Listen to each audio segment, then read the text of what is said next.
இது என்ன ராசி? புகழ்.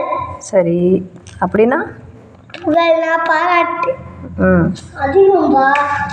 புகழ் ஏத்துங்க. 2ஆம் தேதி வந்து வெற்றி. வெற்றி பெற. 3ஆம் தேதி வந்து அக்கமா. தமிழை தெளிவா படி. ஆக்கம்.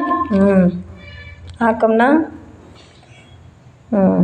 4ஆம் நாள் வந்து வெற்றி நமக்கு. வெற்றினா போட்டிருக்கு. கும்பம் வெற்றி. சரி. விவேகம். விவேகம்னா என்னன்னு தெரியல.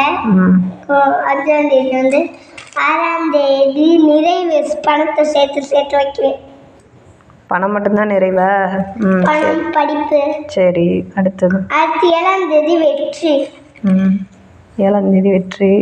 8ஆம் தேதி எதிர்பார்ப்பு. எதிர்பார்ப்பா? நல்லா படி. எதிர்ப்பு. எதிர்ப்புனா எதிர்பார்க்குறது. நான் 9ஆம் தேதியை சொல்லுற. சொல்லு. பொறாமை.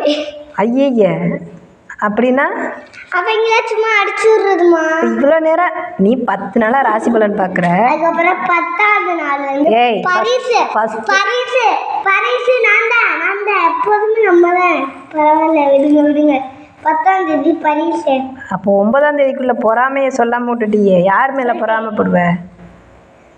11ஆம் தேதி வந்து சேர்த்து வைக்கிறது. சேர்வா சோர்வா? சோர்வு. ஐயோ, தமிழ் கொலை பண்ணிக்க போகுது. சோர்ந்துட்டு வேலை பார்த்து சோர்ந்துட்டு. நிறைவு. நெஞ்சில் இருக்கு நிறைவு. தெளிவா சொல்லுவேன். ஆமா, தமிழே தெளிவில்லை, தெளிவா சொல்ற. 13ஆம் தேதி தெளிவு. 14ஆம் தேதி வந்து நல்லா இருக்கு. நல்லா. அந்த பொறாமைக்கு மட்டும் என்ன விளக்கம் சொல்லுங்க நீ?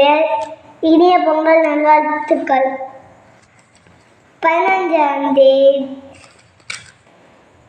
அதுக்கடுத்து இனிய பொங்கல் நல்வாழ்த்துக்கள். 15ஆம் தேதி வந்து கும்பம் வந்து சுகமோ சுகம். காத்தாடியை போட்டுக்கிட்டு ஒரு 2 வேலைக்காரி வச்சுக்கிட்டு நல்லா விசிற சொல்லுவேன். சுகம். ஒரே நாள்லையா? 16ஆம் தேதி வந்து